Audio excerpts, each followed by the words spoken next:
Muy buenas tardes, a continuación les vamos a presentar el punto 5 del taller final de la materia Métodos Cuantitativos para las Finanzas y la Gestión. Nuestro grupo está conformado por Óscar Mauricio Ramírez, Leonardo Cárdenas Beltrán y quien les habla, Daisy Sánchez Villamil.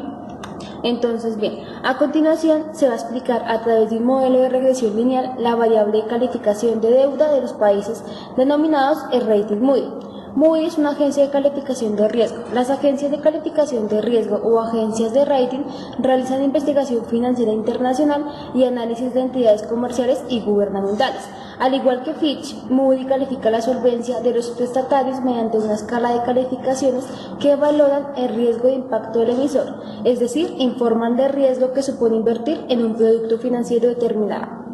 La escala de rating que aplica Moody va desde la A mayúscula hasta la A minúscula hasta la C y comprende 21 grados. Se divide en dos categorías, de inversión y especulativa. Para explicar el modelo hemos escogido 30 países como lo pueden observar, empezando por Alemania y terminando en Uruguay, caracterizados por ser países desarrollados y en vía de desarrollo. Entonces, bien, una vez escogimos los 30 países caracterizados por ser de diferentes latitudes, se obtienen los datos para explicar la variable Y. ¿Cuál es la variable Y? La calificación de deuda del país, denominada CalDEU, como podemos observar. Esta fue tomada como una variable dicotómica, determinando así: 0 los países con calificación A en adelante, A1, A3, AA, AA2, etc. y 1 los países con calificación B en adelante. Adicional a esto, entonces tomamos las siguientes variables independientes: el ingreso per cápita, que para nuestro modelo lo tomamos con las variables ANG, PC, el crecimiento del Producto Interno Bruto, la inflación, el balance fiscal, el balance externo, la deuda externa, el desarrollo económico, la cual, pues como les estaba comentando, fue la variable dicotómica que utilizamos, estableciendo así qué países son desarrollados y qué países son subdesarrollados. Retomando el tema, continuamos con la matriz de correlaciones. Como podemos apreciar, pues tenemos ya catalogadas las 8 variables, pues precisamente para calcular el grado de correlación que tiene una con respecto a la otra. De aquí podemos concluir lo siguiente: la matriz de correlaciones nos muestra que la variable dependiente se relaciona de manera significativa con las variables ingreso per cápita, crecimiento del PIB y deuda externa. Asimismo, se observa una relación media entre la variable dependiente con la variable dicotómica desarrollo económico. Finalmente, se observa poca relación entre la variable dependiente con las variables inflación, balance fiscal y balance externo. Entre las variables independientes se observa una alta relación entre ingreso per cápita con deuda externa y desarrollo. Asimismo, una relación negativa entre la variable inflación con todas las variables. Igualmente, la variable crecimiento del PIB con ingreso per cápita, inflación, balance fiscal, balance exterior, deuda externa y desarrollo. Para continuar con la regresión lineal tenemos en cuenta los siguientes valores que, pues, a nuestro parecer es los que más inciden. Tenemos el R cuadrado, que está a un 0.55%, una bondad de ajuste mediana, y pues el P valor, que ronda alrededor del 0.06859. Este valor lo vamos a tener en cuenta para las pruebas de significancia. Retomando el tema, vamos a continuar con las pruebas de significancia. Al comparar el p-valor de la regresión se observa que es cercano a 0, lo que muestra que existe significancia individual en el modelo. Para evaluar la significancia global plantearemos las siguientes pruebas. Tenemos la hipótesis nula, donde el beta sub 2 hasta el beta sub 7 es igual a 0. Y a su vez, la hipótesis alternativa, en la que planteamos la siguiente, que al menos un beta sub i es distinto a 0. Entonces, como tenemos el p-valor, que es igual a 0.006859, es menor que el 0.05. Por lo tanto, se rechaza la hipótesis nula y por ende se acepta la hipótesis alternativa, es decir, que existe una significancia global. Respecto a la significancia basada en los resultados del R cuadrado, encontramos lo siguiente. El R cuadrado de la regresión lineal da como resultado un 0.5517 y el R cuadrado ajustado un 0.4091.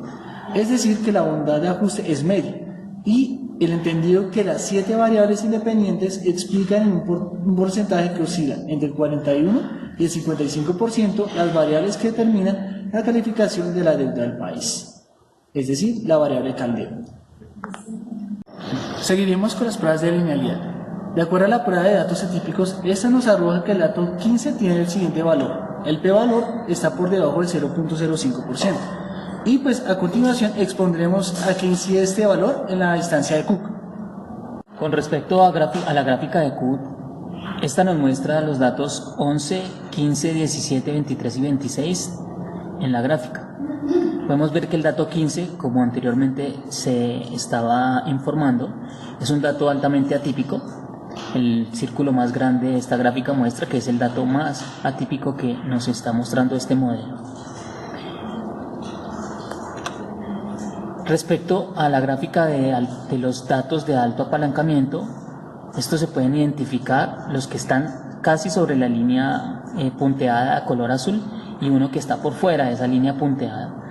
Ese dato es el número 11, los otros son el número 17 y el número 23. Son unos datos pues, de alto apalancamiento de la información que tiene en este momento el modelo.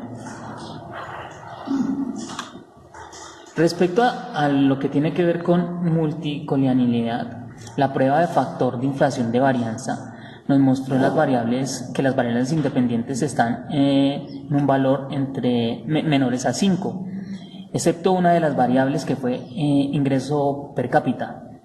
Sin embargo, las demás variables estaban con valores menores a ese 5, es decir, que no hay problemas de multicolinealidad en el modelo.